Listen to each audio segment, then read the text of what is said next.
Hi, everybody. Leon Thomas with the Leon Thomas Group. You're here for a special edition of Real Thoughts and Conversations. Today, we're going to have two guests, two panelists, talk about, give their opinion on the Trump administration, how things are going in the first 66 days. But here's what's going to be different from what you may see on television and even some other shows. We're not going to yell and scream at each other. The panelists will have 2 minutes to answer each question. And if they go over the 2 minute time limit, we'll just turn their microphone off and take them off camera, right? So they won't go over the 2 minutes. They're not going to ask each other questions until we get to the challenge rounds. And I'll announce, okay, it's time for a challenge round. And they can ask each other questions. But even during that time, it's going to be civil. The goal here is this: we want you, our guest, and those of you watching the show, we want you to listen to each other. We don't want to yell and scream, and we're not going to go back like 5 years, 10 years, 15 years and say, yeah, it's just like when the Republicans did, or it's just like when the Democrats did. No, we're gonna focus on now and talk about now issues.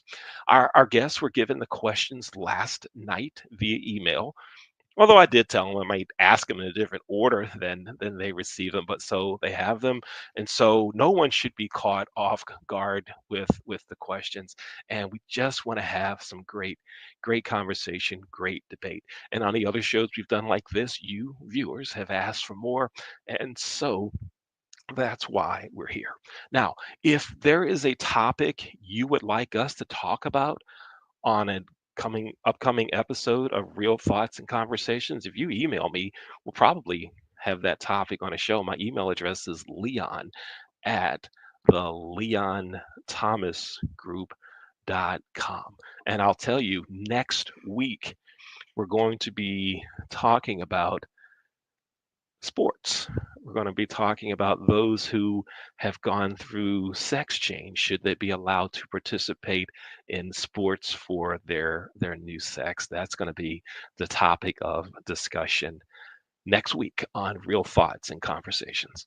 Let's bring our guest on, Marlene Harvey and Ben Rusk. Hi, Marlene. How are you? I am great. How about you? I'm well. I'm well. And hi, Ben. How are you? I'm doing well, thanks. Good. Marlene and Ben, now is your turn to introduce yourselves to our audience. Say as little about yourself as you want, say as much as yourself as you want. And this is only about you. We're not into your positioning, your political state. That's not there yet. So if I were introduced,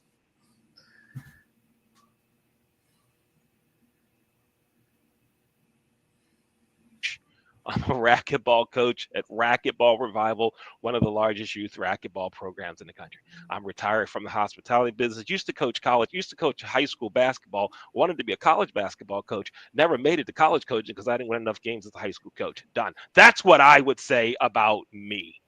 Okay. Marlene, you're first. Tell us about you. Good evening, everyone. My name is Marlene Harvey. I have had the privilege of working and retiring from the Social Security Administration. I worked there 20 years and retired. And before that, I worked for the state of Maryland for 20 years and retired. So I've been privileged to have two retirements. Um, haven't really mapped out my retirement uh, program yet, and all my activities, but they're coming and they're coming fast. I have 64 first cousins, five brothers and sisters, eight grandkids, eight great grandkids. So I will be very busy. All right. Right on. Thank you, Marlene.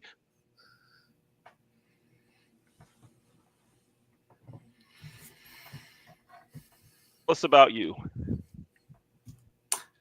Okay, hi everybody. My name is Ben Rusk. I have also, had a significant career in IT. It's back. And Ben, you go ahead. Your turn now. All right. Hi everybody. My name is Ben Rusk. I am currently a gold and silver specialist, helping families all over the world protect their life savings with gold and silver. I've come from a 35-year career in IT. I've worked at a lot of major corporations. You may have heard a few of them, Boeing, Alaska Airlines, and I finished up my career at Wizards of the Coast.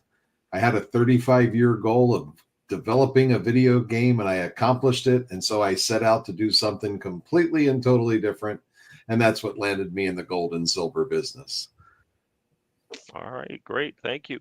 Now, here's the first question I'm going to ask. And we're going to take turns on who goes first. So, Marlene, you gave the intro first. Ben, you get to answer this question first. And Marlene and Ben, if I screw it up, point it out. Say, "Oh no, he's supposed to go first. She's supposed to go first," so we can keep the orders down. So y'all keep me straight on this. So here's the first question.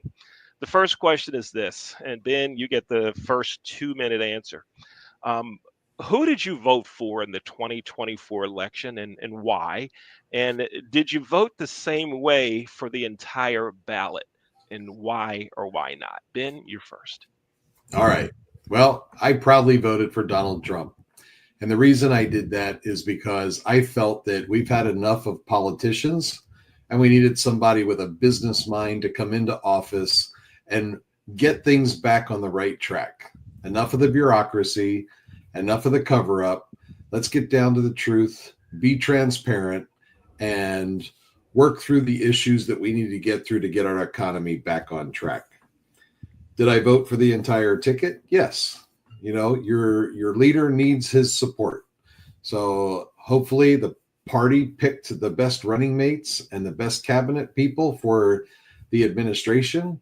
And, you know, we need to get that support in line so that we can have the best team competing on our behalf. You know, I don't think that anybody has ever won a team with their B team.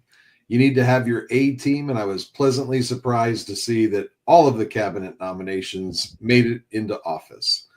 And I think that we're headed down the right track. So I'll give back my time to Marlene. All right. Marlene, who did you vote for in the 2024 election and why? And did you vote the same way for the entire ballot? Why or why not?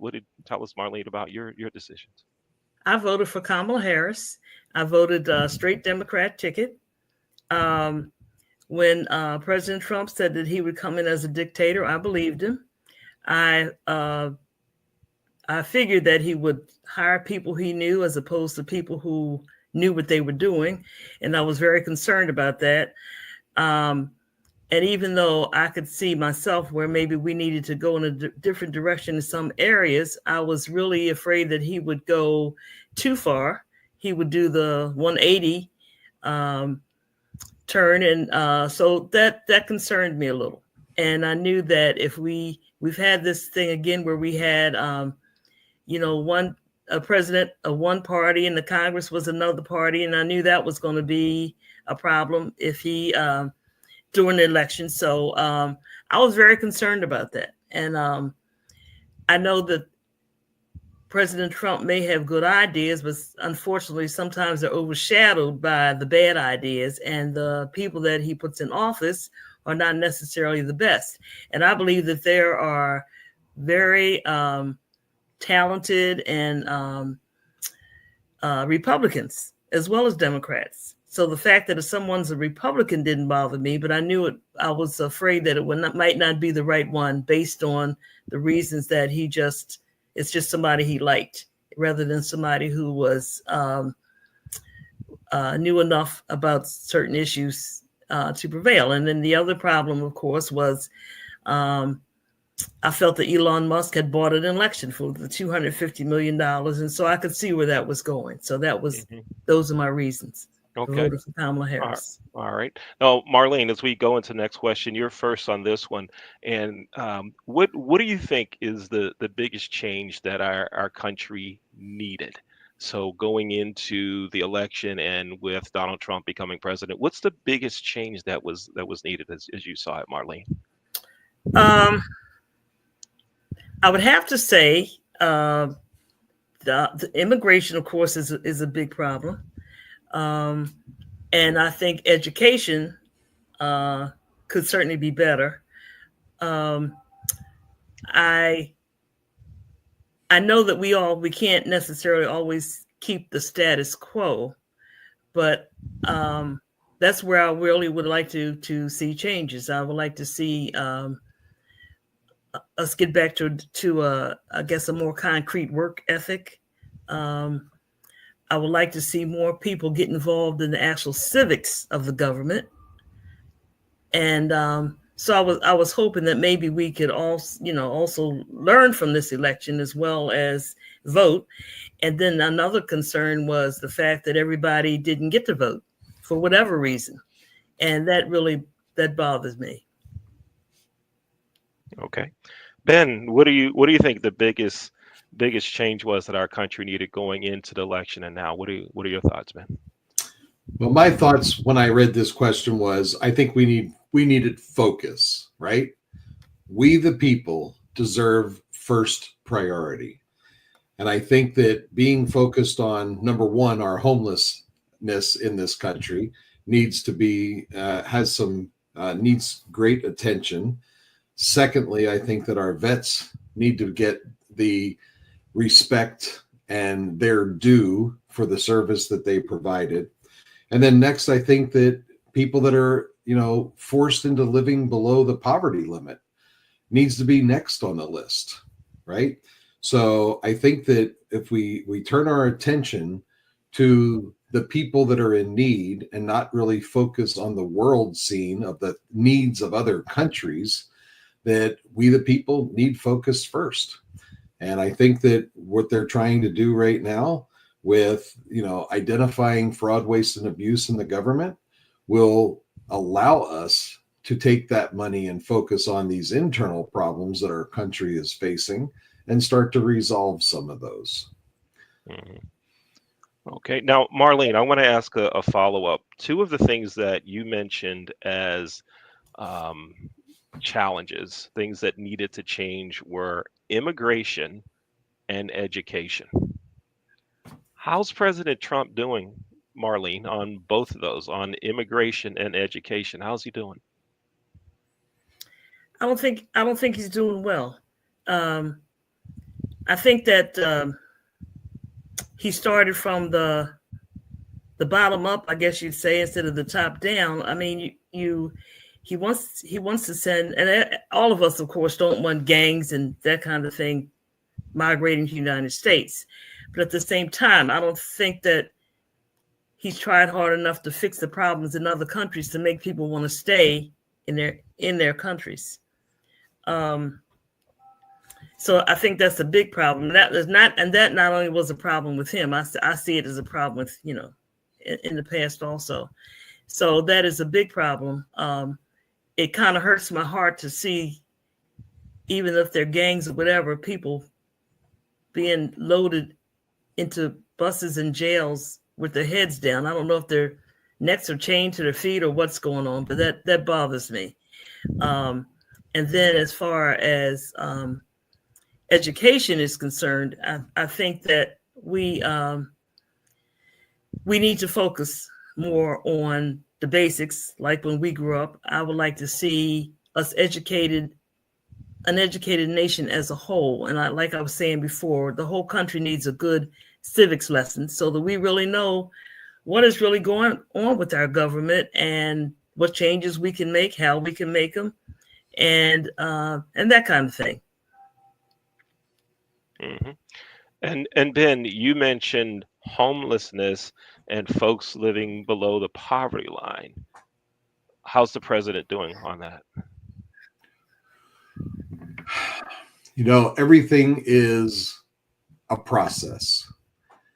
And finding the money that's being spent in places that doesn't benefit those categories of people is how you redirect those funds to supporting the needs that they have. And in that respect, I think he's finding many dollars that can be put to better use. Okay. All right. I'm going to ask a follow up on that one later. I'm going to Okay. ask a follow up on that one later. Ben, for the next question, you're first on this. So let's talk about Elon Musk. Um, did you expect him to be as involved as he is? And it's kind of a two-part question.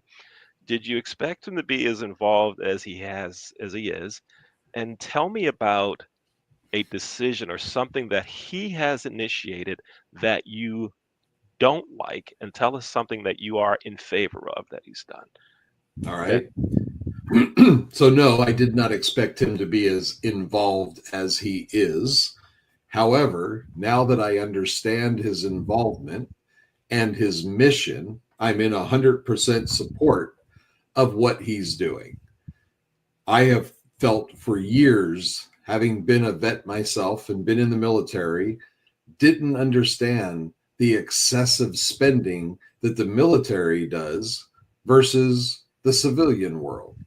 So now that we're exposing and making transparent the expenses that are going on in the government, I feel that transparency is going to come forward. And that's what he's done that I approve of, is exposing the amount of fraud, waste, and abuse that they are finding, and I encourage them to continue.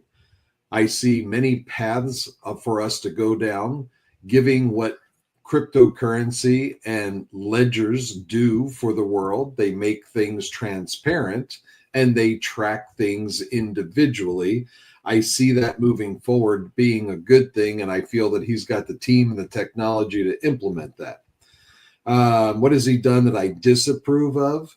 I don't know that I disapprove of it, but being a climate change activist, I don't know that I'm in support of all of the Green New Deals.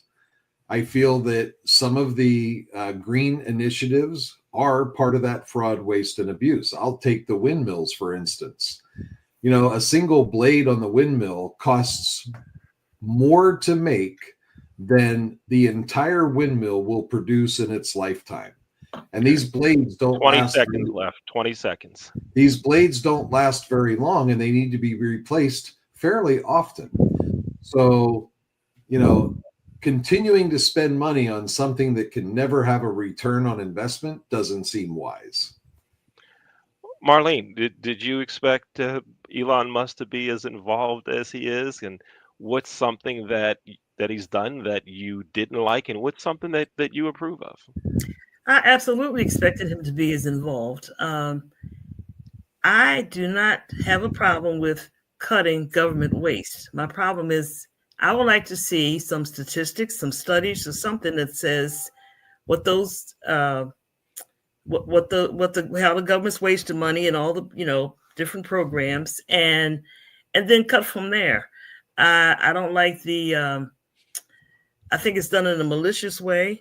And we all refer to, for instance, let's take government workers. We refer to them as government workers, but these are actually husbands, wives, mommies, daddies, and they woke up one morning with no way to support their families. I think that he's too involved. We didn't elect him to be president. He didn't grow up. I realize he's an American citizen, but he didn't grow up like the rest of us with his hand over his heart, feeling the patriotism of being an American, or knowing what it was to sing God Bless America or the national anthem. So even though he's a citizen, I really don't think it's as deep down as the rest of us. Now, as far as something, like I said, it's nothing wrong with him with the idea of cutting government waste. I don't like the idea that he just, I don't think he has a security clearance. Yet we have people who've been to jail for minor incidents that can't get a government clearance or government job, but yet he's co-president of the United States, and that I dislike. 20 seconds remaining. 20 seconds. So that's basically it. I'm overall dissatisfied. Oh, okay. All right. Now I'll tell you something that I overheard today. I was at a Dunkin' Donuts preparing to have a quick meeting with someone over coffee, and it's a large Dunkin' Donuts. So I'm sitting there, and on this side, the two people here were discussing Elon, and they hated everything about him. On this side, they were discussing Elon and they both loved everything about him, right? And I'm going, number one, they would make great guests on tonight's show, and I'm like, who do I ask, right? And I'm listening to them, and it was almost like if you could multitask and listen and go, they like this, they don't. They like it, they don't. They don't like it, they like it. It was interesting to go back and forth.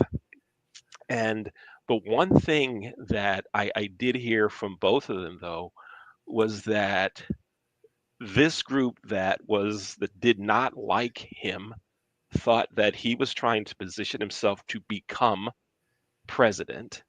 And the other group said he doesn't need this. He just loves our country so much that he wants things to get right. Right. And I'm listening to this, and it's a good thing that the person I was meeting showed up, because I was about to ask them both. I was going to turn the cameras on and say, let's debate it right now. This is great. Debate at Duncan. Right. And so, as you know, there'll be a lot of folks have positions on Elon. Let's change gears and let's talk about tariffs. Marlene, you're first on this one. No, we're not going to go to tariffs. We're going to ask you this one first. This is Donald Trump's second term as president. He didn't move this quickly on things in the first term. Why didn't he do it? Why this time is he coming out boom boom boom boom boom? Why didn't he do it before? What do you think, Marlene? Why are things seemingly moving so fast this time? Well, the main reason is that even though he pretended he didn't know anything about it, is Project 2025. There's a 900-page mandate. It is supposed to be go as quick as you can within 180 days. That's one reason. The second reason is that he has to move quickly because probably in the next 2 years, the Congress is going to change, because that seems to be the way it is with with us. We either like a Congress, we don't. We vote the next one in, then we don't like that when we vote the other side in. So that is one reason. So those are the reasons he's got to move fast. The other reason why, the other reason, he has Elon Musk, who's just moving fast and trying to make his mark. And I think that there is certainly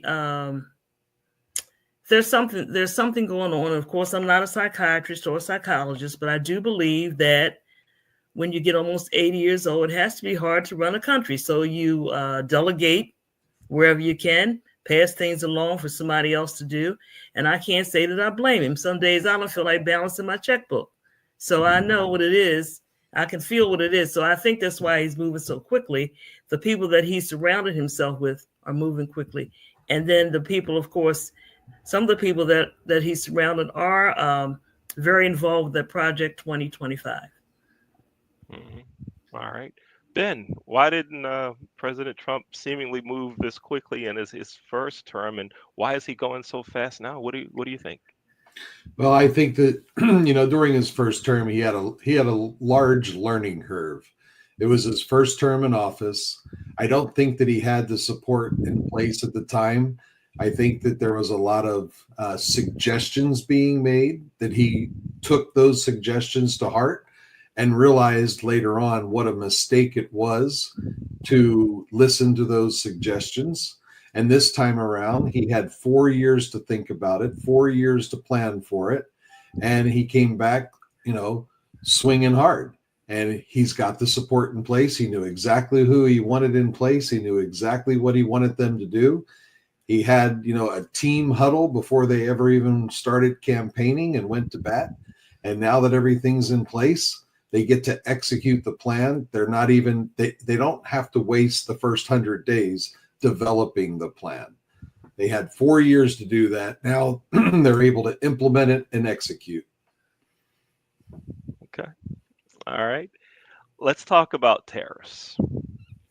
And Ben, this one, you're first on this one. What are your thoughts on tariffs? I mean, I think it was last night or today he announced a 25% tariff on auto imports. And I say he, the president, President Trump, announced a 25% import on automobiles. Ben, what are your thoughts on tariffs and particularly the auto tariff? Well, I mean, let's take a look at it, right?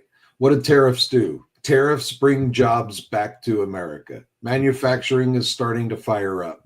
You want to talk specifically about the auto industry? What Hyundai just gave us a $30 billion influx to the country because they announced that they were going to start building their cars here, manufacturing them here. So tariffs are needed to extinguish the Federal Reserve, to get rid of the IRS and promote the External Revenue Service. I mean, I think we've all been paying taxes long enough. The increase in taxes every year is killing us.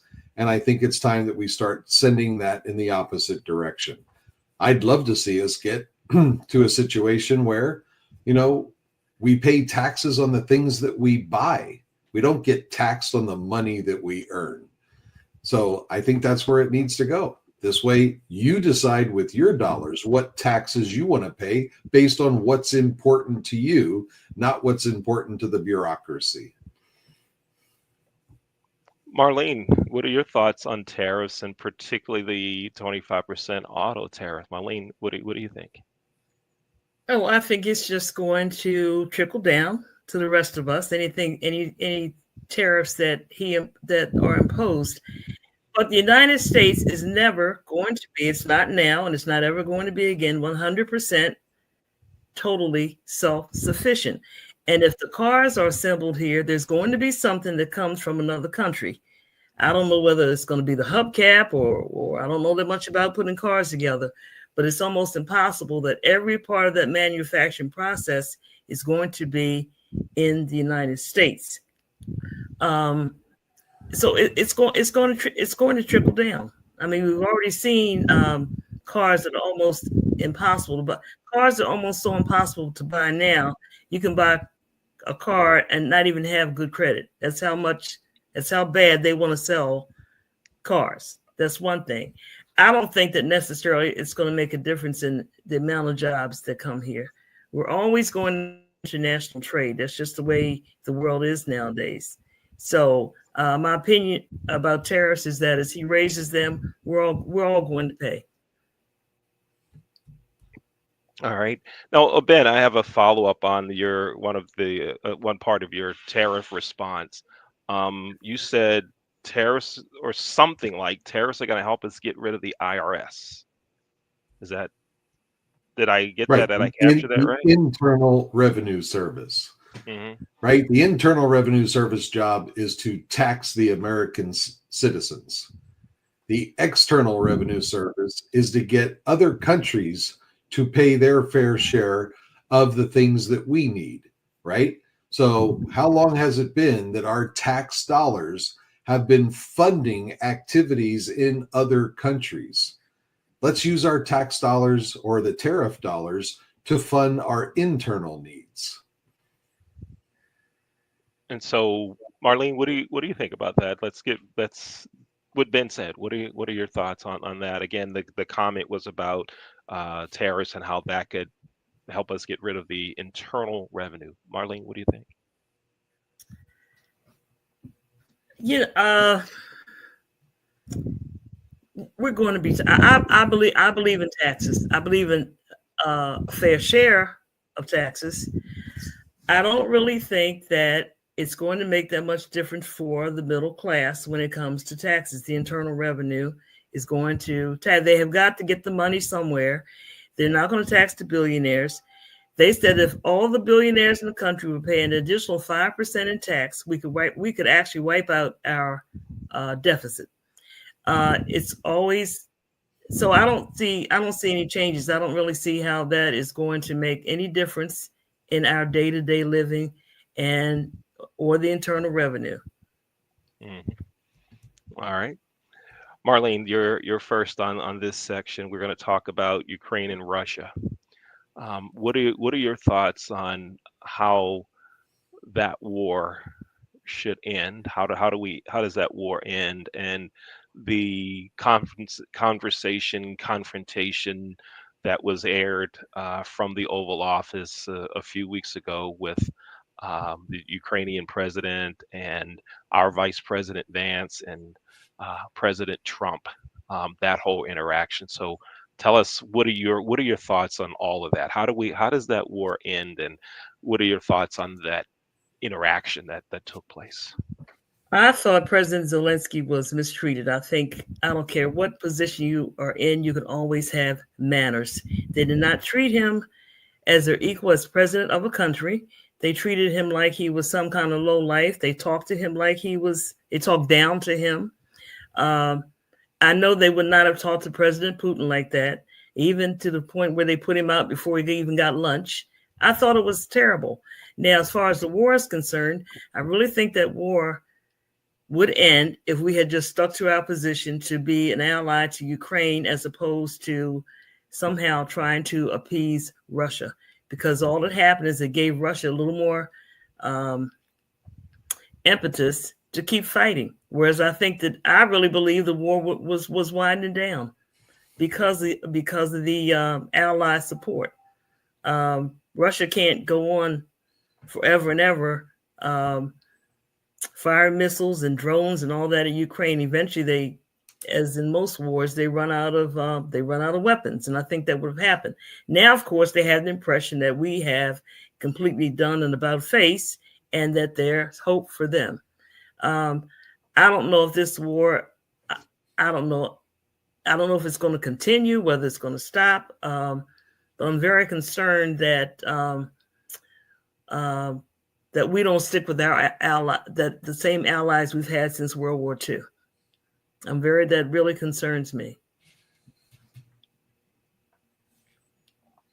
And Ben, what do you think about the war, the Ukraine-Russia war, and that whole conversation interaction that went on in the Oval Office? Ben, what do you think? So the question you posed was, what is the solution to the Ukraine-Russia war? I think going to war is a solution. I think the question that needs to be asked is, what was the reason the war began? No, right? No. I want to know, what do we do with I'm what getting we have to the right answer. now? My point is that war was the solution. The reason I brought up my question was just to give this answer. If we were sitting in Russia's position and NATO was trying to integrate closer and closer and closer to our border, would we not push back if we were in Russia's position? I'm not defending them. I'm just saying I can see where they didn't like what was happening, and going to war was the only solution they could see to resolve the NATO incursion on their capital. So that was the point I was making on that. As far as the interaction in the Oval Office, I just kind of thought the interaction was disrespectful. I didn't think that it was making any progress. And, a lot of people asked, it's like, when you show up to see the president, don't you think you'd put on a nice shirt and tie? It's like, it was just the whole interaction, the whole ambience of the conversation. I just felt it was disrespectful, partially on both sides. But, it's like, I don't understand why he would show up and talk to the leader of the free world in the manner in which he did. Mm-hmm. Ben and Marlene, you go first. Should we even be involved in that? Should the United States even have our hands in it? Should we try to bring peace and end to the war? Should we just let others handle it? Marlene, what do you think? Should we even be involved as a follow-up to this piece? I think we should be. I think we should try to, of course, negotiate if we can. But if we don't get involved in the war or in negotiations, when does Russia stop? I realize that part of Ukraine used to be part of Russia, and maybe there's some resentment about that, and maybe something part that we don't understand, maybe some patriotism that we don't understand. But at the same time, Russia doesn't really need Ukraine. and it can certainly thrive without it. So yes, I think we should be involved in the war, and I would like to think that maybe we're powerful enough that we could dissuade countries like Russia to invade smaller countries. But if not, then I definitely think that we should exert some kind of power and leverage in that war. Ben, what do you think? Boy, this is a tough one. I don't want to sound like I'm defending anybody, but the question I ask is, why are we helping any country that isn't hiring us to come and get involved? We've spent money on all these other countries, supporting all their issues, trying to sway people to our decision. We're not focusing enough on our homeland. So it's like, why should we get involved in any other country's issues until we got our own issues resolved? Okay, right on. We have two more sections we're going to talk about, and then we're going to go to the challenge round where y'all can ask each other questions.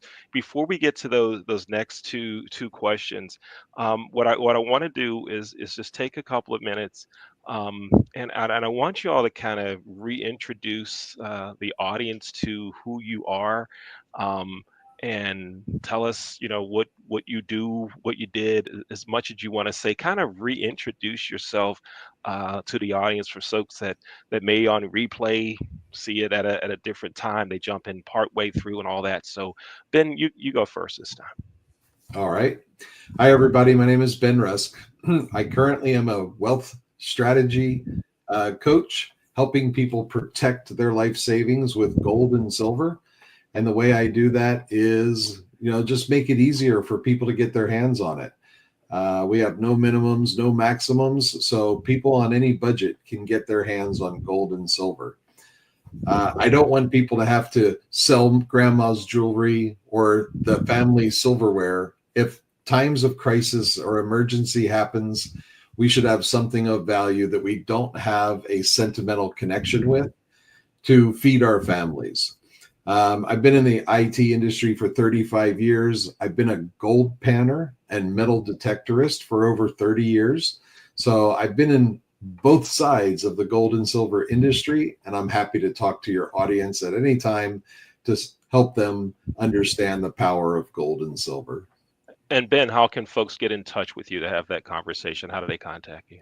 You can go to my website, silvergoldlegacy.com. and just register there, and you can get a hold of me, see the products, schedule an appointment. Happy to talk to them. Mm-hmm. And in transparency, Ben and I met through a networking group called NRG, Network Referral Group. And audience and Marlene, Ben helped me understand. He didn't convince me to buy anything, but he convinced he has me. I now understand how buying gold and silver, how you can do it, and also he helped break down the whole idea of cryptocurrency. Right? People have been saying you need to buy some crypto, and they could never explain it to me. So Ben was able to do that. So you should get in touch with Ben just for no other reason than that. All right, you should do that. Right. All right, Marlene, go ahead and reintroduce yourself. Marlene Harvey. Like I said, I've retired twice. Once from the state of Maryland, once from Social Security.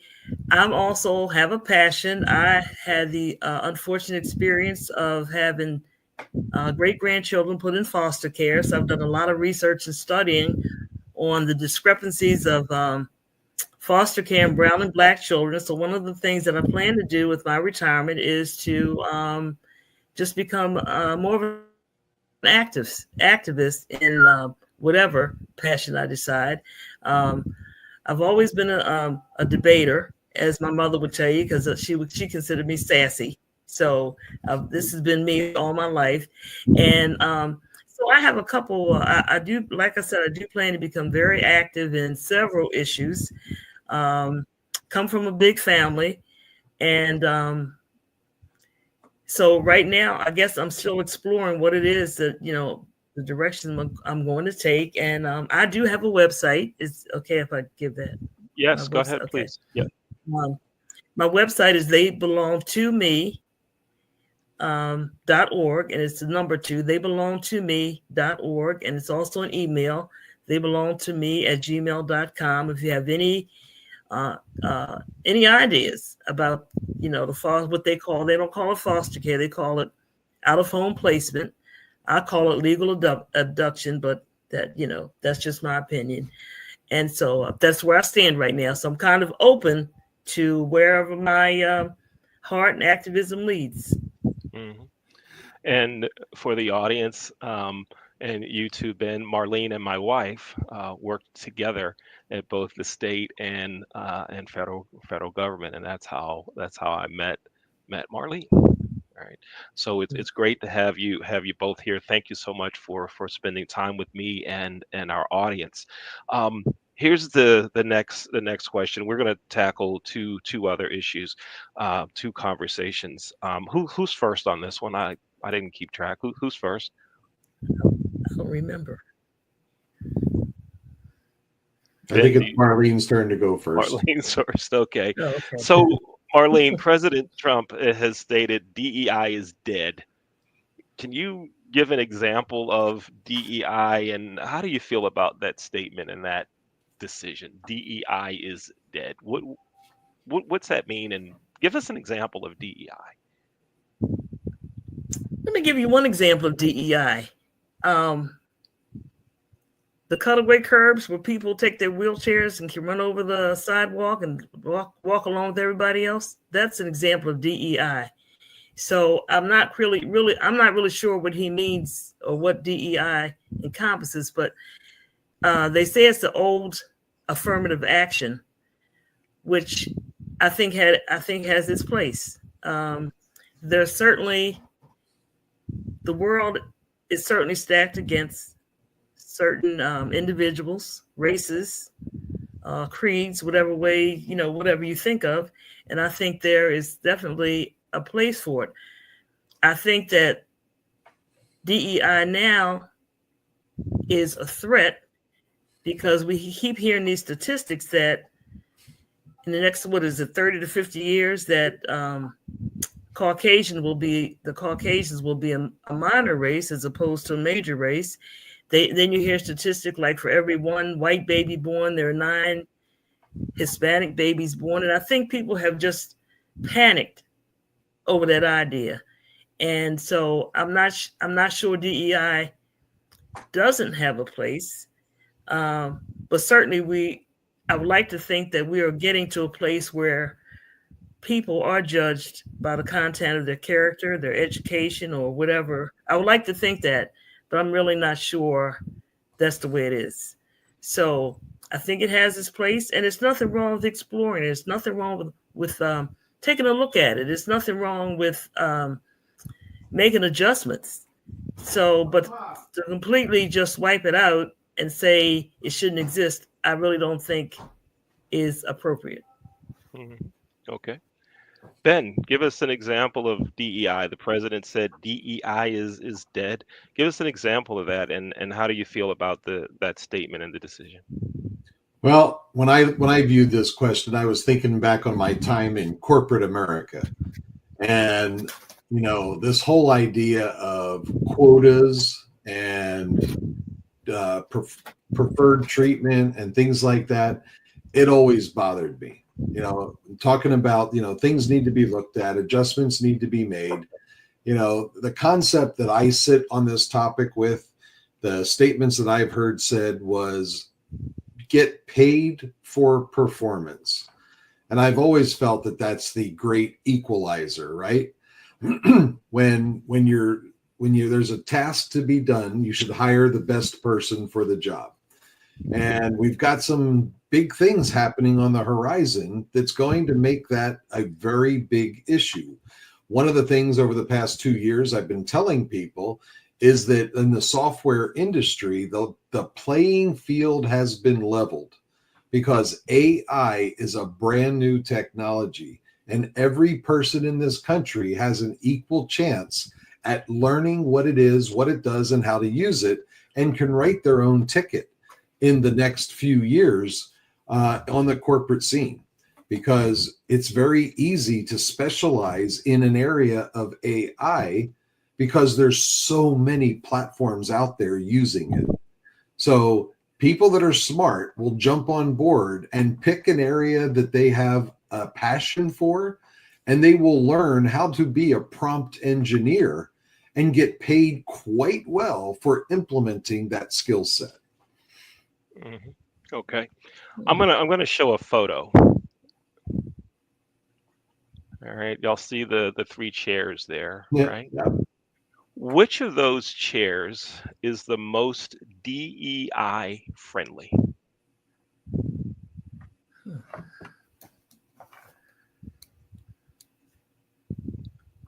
Which chair is the most DEI friendly? Is it the white one, the black one, or the red one? Which one is the most DEI friendly? If you have it, go ahead and just yell out an answer when you can tell me which one is the most DEI friendly.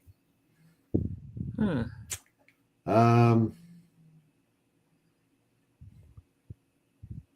Well, I'm looking at size, I'm looking at position, and I'm looking at color. And for me, they're all equally DEI. Okay, now although we may not be able to see it in the image, let me describe. All chairs are the same in terms of size, although the angle may show different. I just want to make Right. sure that I'm clear that they're the same chair, just different colors. Yep. All Except right. the red one is more forward than the other two. Yeah, right, right. But that was just Mhm. just So a the red one disclaimer. is more easily accessible. Okay, Marlene, what do you think? Which one is the most DEI friendly? Um, hmm. I'd have a hard time choosing. Okay. Now here's the point of the photo.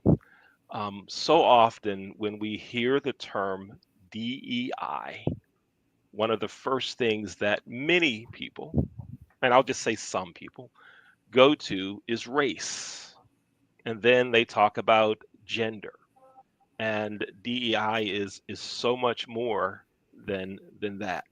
I posted this picture on one of my social media networks, and the answers were white, black, red, red, red, red, red, red, red, red, red, because it's neither white or black, right? It was white, black, red, red, red, red, red, red, red, red, red. And I asked the red folks why, because it's not white, it's not black. Mhm. Now let me explain to you the real skinny, no pun intended, on that chair. I'm a big guy. I cannot sit comfortably in either of those chairs because of the bars coming from the back. See that the side bars take up butt room. And Oh, this is at a restaurant that I love their wings. I love their wings, but I can't eat there because they're not DEI friendly. All right. So I said to the manager of this restaurant, I said, "You're not DEI friendly." And he goes, I got black people working here. I said, I didn't say that. I didn't say that. He went straight to race. And I explained to him about the chair, and he said, I never thought about that. I never thought about that. Here's the big point. It's so much more than race, right? It's so much more than race. That it's not only race. There's more to DEI, and I think that sometimes it's easy for us to focus in it.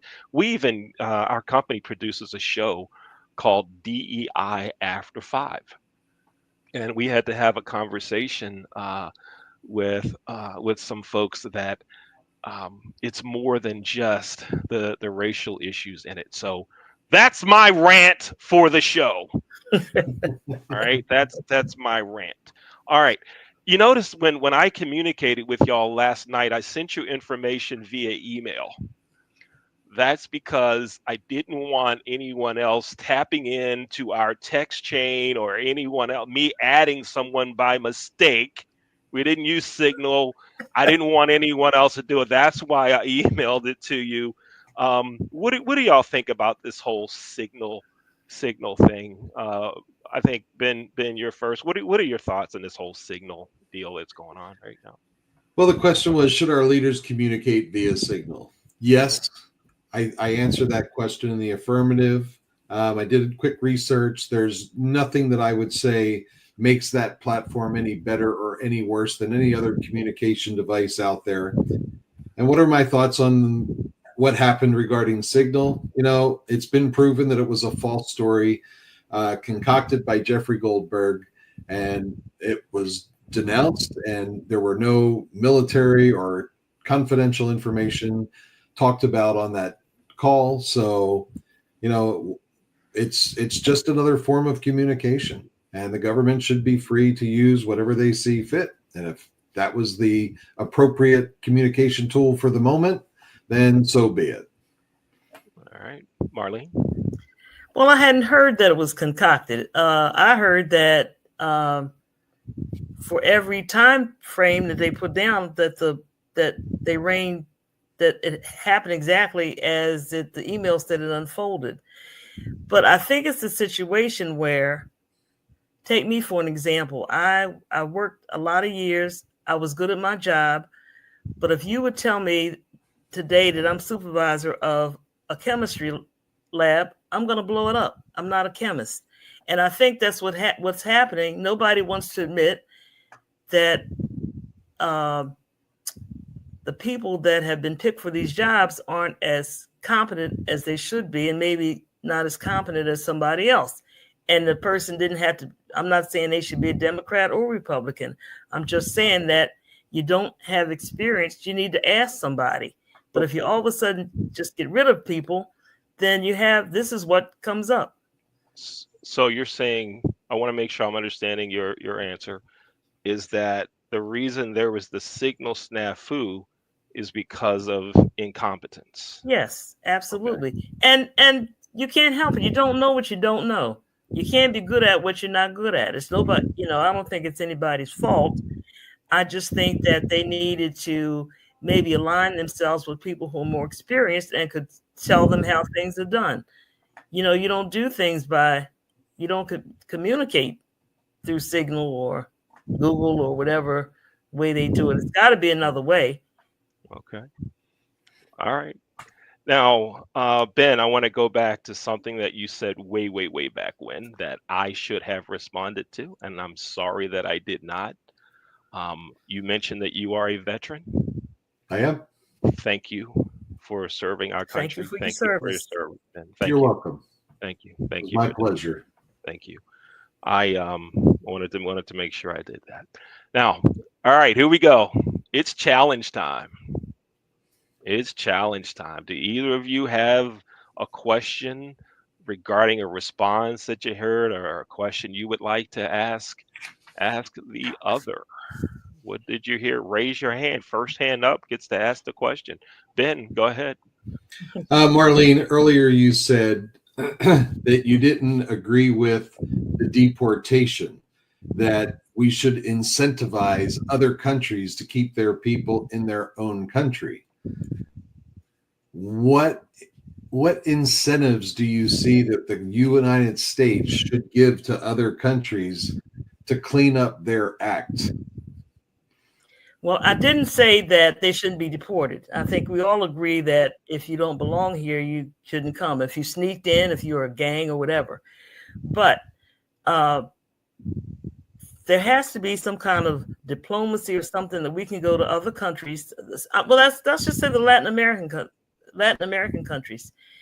What is it you need to make it so that people want to stay here? Now, they say that some of the governments are run by gangs. Is there something we can do to get that problem straightened out? Do we need to put more businesses in? Does McDonald's need to go down and start businesses? What is it find out what it would take to keep people at home? That's all I'm asking. If nothing comes from it, or there is no way, at least we would know.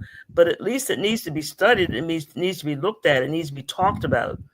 Why can't you stay? Why don't you want to stay at home? And of course, we know the reasons economic, but what can we do to change that? We spend money, as much money as we spend, as they claim that we spend for them to come here. Um, Maybe we can spend some money to do something in those other countries. And here, and I'll say again, that's not my forte. I'm not a diplomat, but that doesn't mean that somebody doesn't know some way or somehow to do something. At least try. I don't even hear of any Latin American presidents or leaders being invited to the United States for any kind of roundtable or anything like that. I don't hear of anybody going to Latin America and talking to anybody. So I'm saying, what is it that we can do so that people want to stay in their own countries? That's all I'm saying. Now, I don't have a problem with deportation. We certainly shouldn't have people in gangs here, and we should do something to stop the influx at the border. I don't have any problems with that. But what do you do? Why have we not asked Mexico to close their southern border? Why haven't we done things like that?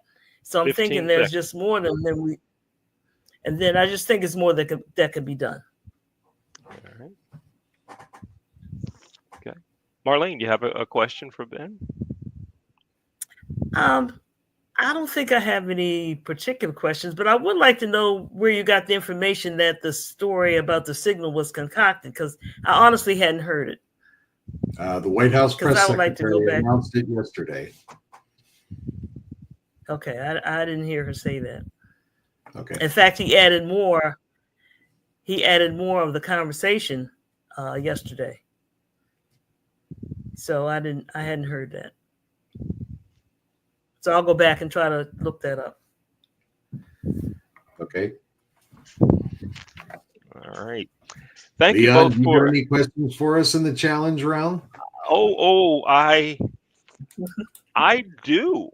Let me go back a couple of pages here. Let me go back.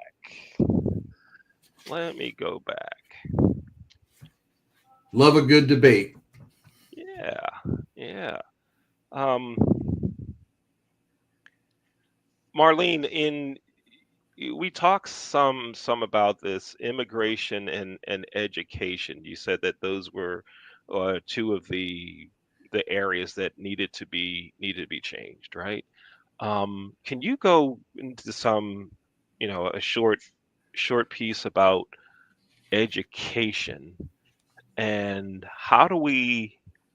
what is the federal government going to do about education? What role do you see the federal government playing in education, and do we need a department of education?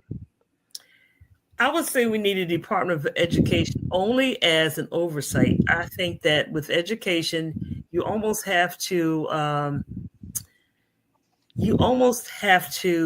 customize the schooling and education to the area where you're in. Maybe an education for an inner city child might not be the same as somebody who lives in the suburbs, only because your instincts are different. For instance, people tell me, one of my husbands told me when we were going to the city. I just want to clear, you're not married. You don't have multiple husbands now, right? Just to clear that. No. One thing he said to me, we used to go down to Lexington Market and places like that. He said he would say to me, you can't come in here looking like you're from the country. I have a certain look that maybe instinctually I don't give off because I'm not from the city. So all I'm saying is, maybe, although the federal government needs a Department of Public Education just as an oversight, I think that it should be just to make sure that each child has the opportunity to get as educated as they can about everything that they can. Mm-hmm. That's all. And for those that aren't aware, Lexington Market is in Baltimore.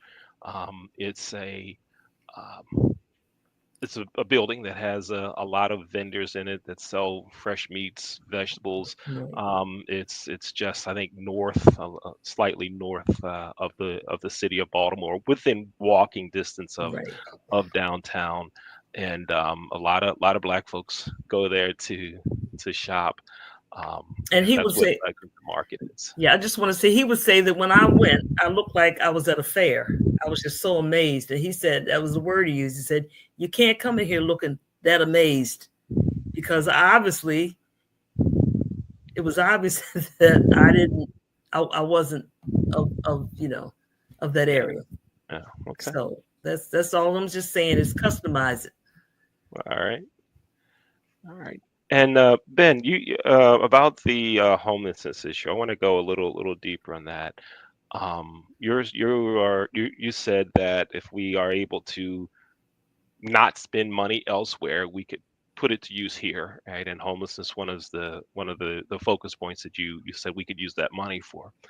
Um, when's the administration going to say something like that? That's one of their goals. I haven't heard them say that.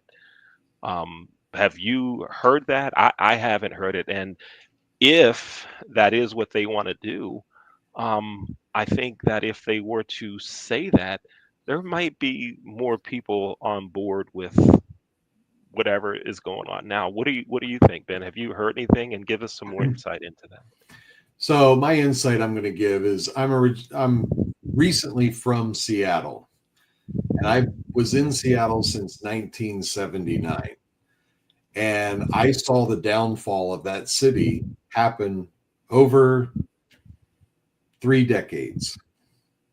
And to see what happened to one city in this country in just that short amount of time was very disheartening. And one of the reasons why I had to leave that state and decided to move to the East Coast.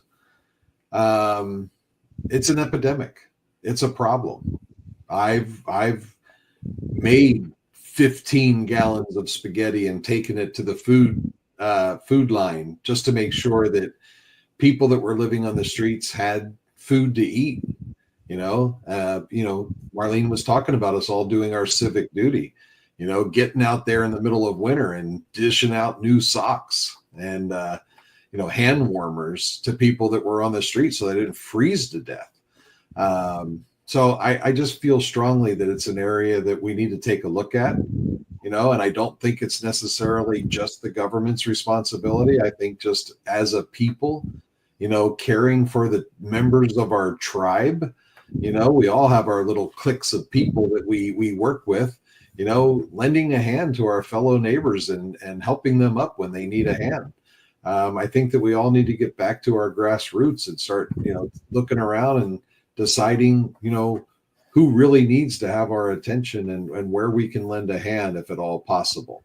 Now, have they talked about it? I can't say that I can put my finger on any one article, but, I've heard people talk about repurposing buildings, whether it be here or other countries. I think that we have a lot of vacancies here in this country. I know for a fact that a lot of banks own a lot of houses in every single neighborhood, and there's no for sale sign in it because that would hurt the market to put all those houses up for sale at the same time. So the banks are carrying this real estate on their balance sheets, knowing that they can't sell it right now. They have to wait for something to change so that people can afford it. Either interest rates need to come down or salaries need to go up. So I think that once, that inventory hits the market, it may hurt the housing market, but it's going to help the homeless because houses are going to become more affordable. That's just my thoughts on the matter and where I see things going. Okay.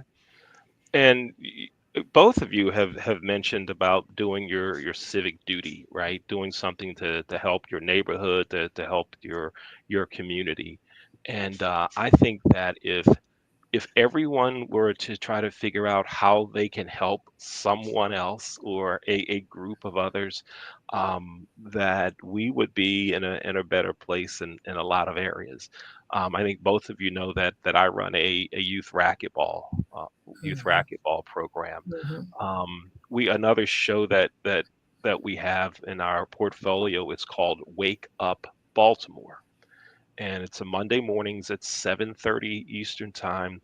And what we do on that show is highlight folks that are doing things in their community. And this past week, the guest on the show, his name is Jamal Lake, and he owns a bookstore in the East Point Mall, a mall, Ben, not it's on the eastern side of Baltimore, Baltimore County, and he's only open 3 days a week, Friday, Saturday, and Sunday, and he gives books away. You come in, you can get 5 free books. A kid can get 5 free books. And if you don't know how to read, they connect you with high school students who need their service credit hours and also with affinity groups in companies like Microsoft and some other larger companies. If a family does not have a computer, Microsoft gives them a computer. A family that doesn't have internet access, they don't have internet at home, Comcast Xfinity gives it to them for 90% off. And that's what he's put together to help. The gentleman that co-hosts the show with me, his name is Dr. Michael Zollicoffer. And both of you and our viewers, if you just Google Dr. Zollicoffer on CBS. Steve Hartman, CBS News reporter, Steve Hartman on the road did a story about Dr. Zollicoffer, and he provides free health care. Now, if you have insurance, of course, he's going to take your insurance. But if someone that comes in, they don't have insurance, can't pay the copay, he still sees them, and he's been doing this for 40 years. And the unique twist on that is he didn't have insurance himself.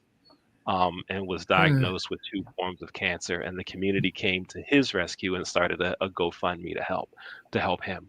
And he says, if everybody just takes a skill, a talent that they have, and put it to good use, we can make a lot of difference. And so I hope that folks watch the show, heard both of you say, how you can do that. So we're going to wrap it up. And let me just jump in here and say that my big contribution that I saw and worked diligently on is supporting your local food banks. Do a fundraiser, do a food drive, do a sandwich making day. They take all kinds of donations, and it's really easy to get local community sponsors. Somebody prepares the bread, somebody prepares the deli meats, and you have an event one day where everybody gets together and makes sandwiches and then delivers them to food banks. It's just to help people get fed, and the food banks are down really low right now. So it's really easy to do a food drive where it's just drive around and pick it up and then deliver it to a food bank. When we were in the service, we did that all the time, and it really helps out the communities. Yeah, right on. Folks, I want to show both of your websites so folks can go there and find out what you're doing and things that you do. That's Marlene's, theybelongtome.org. Go there and learn about Marlene and her mission. And if you go here, the silvergoldlegacy.com, learn all about silver and gold and what Ben does. Marlene and Ben, thank you so much for being here on Real Thoughts and Conversations. I enjoyed being with you tonight. Thank you both. Thank you. And nice meeting you, Ben. Nice meeting you too. And right after we sign off, Ben and Marlene, don't log off. I'll meet you back in the green room. We'll kind of have a private wrap up, and then we'll go our separate ways and go watch NCAA basketball and root for your favorite team. Can I tell y'all something about NCAA basketball real quick? And it's kind of church related. Sure. From the pulpit on Sunday, my pastor called me out about the NCAA basketball tournament in church. Right? So let me give you the backstory. He set up the pool. There's no money involved. It's just pride. I think the winner gets 12 chicken wings, right? 12 buffalo wings. So here's what he does. He sets up the pool, and you're only supposed to put one team in, one bracket in. Well, I got 2 in. because it's email dependent. So if you try to use the same email address to register again, it doesn't let you in. So I just use a different email address, right? And so he gets in the pulpit and he says, Mr. Leon, he has two brackets and he's not supposed to have two brackets. And we just ordained him as an elder. See, he's supposed to be above reproach and he's cheating. He has two in, but you know what? He's in last place and next to last place. So ha ha, cheaters never win. Right? Right? So, we all laughed and all of that. So I came home and I looked at one bracket, there's not a chance for me to win. The other one, if Auburn wins the championship and Duke does not make it to the Final Four, and Florida doesn't make it to the championship game. So remember now, Auburn has to win. Duke doesn't make it to the Final Four. Florida doesn't play in the championship game. Guess who wins? This guy. This guy. So I'm hoping that you'll have the last laugh. I'll have the last laugh and the 12 buffalo wings. Yes, we will. But you're going to have to get them to go because the chairs are uncomfortable. That's right. So true. Right on. Marlene and Ben, thanks for being here. I'll see you in the green room right after we sign off. Thank you both. Thanks for watching, folks. Thanks for watching Real Thoughts. Here we go.